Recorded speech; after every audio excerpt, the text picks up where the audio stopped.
The Center for Human Rights and Civic Education joins millions of well-meaning Nigerians to commend the efforts of our gallant leaders who has laid their life in defense of our country. CHRICED joins millions of well-meaning Nigerians to commend our gallant soldiers who have paid the ultimate sacrifice in defense of this nation. Your sacrifice in defense of our sovereignty and democracy will never be in vain.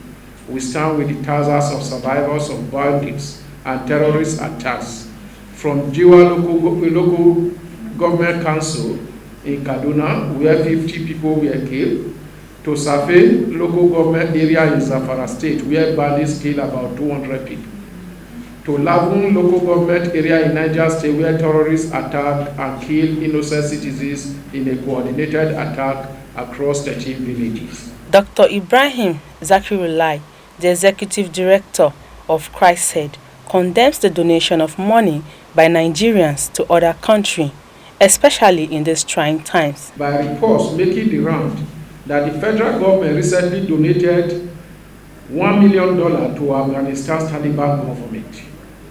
That ill-advised donation ignored the fact that the Taliban is led by terrorists who have no respect for women and have prevented women from attending schools and are serially abusing the rights of Afghan citizens.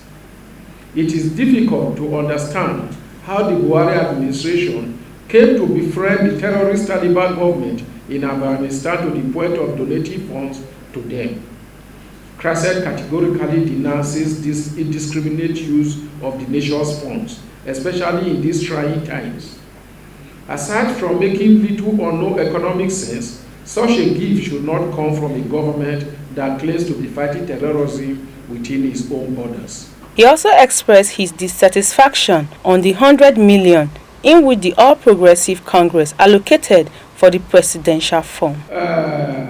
Case in his neck that is being investigated by EFCC is the one that the APC are choosing to make their national chairman.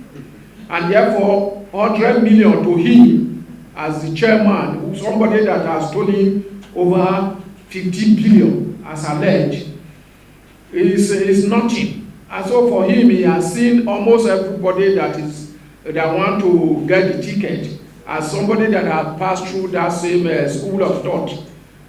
And therefore, to them, it doesn't mean anything. So, their so-called style of governance and democracy is not the one that has the interest of the people at heart. It is all about them. So you can imagine if somebody should spend 100 million naira, and our corrupt banks also, they are there to give loans to these people for those that don't even have, because they know that as far as they are concerned, they call it investment.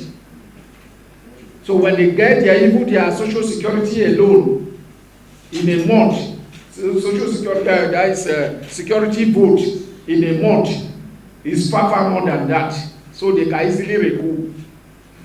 So they have bleed this country to a point that every site you look, people are now beginning to agitate for one thing or the other that is not healthy for the country. And therefore for us, whoever emerge from that system of that 100 million naira ticket, I don't think is how to serve the Nigerian people. Because if you have 100 million naira, you know what, irrespective of how bad the economy is, you know how many lives it can touch. So for you to go and cough out 100 million, then such person should even be investigated, because it means he had about 100 billion somewhere. So for us, we condemn the act.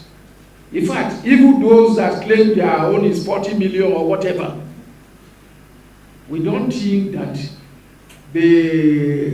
for somebody to aspire to be president of this country, then you have to put some kind of...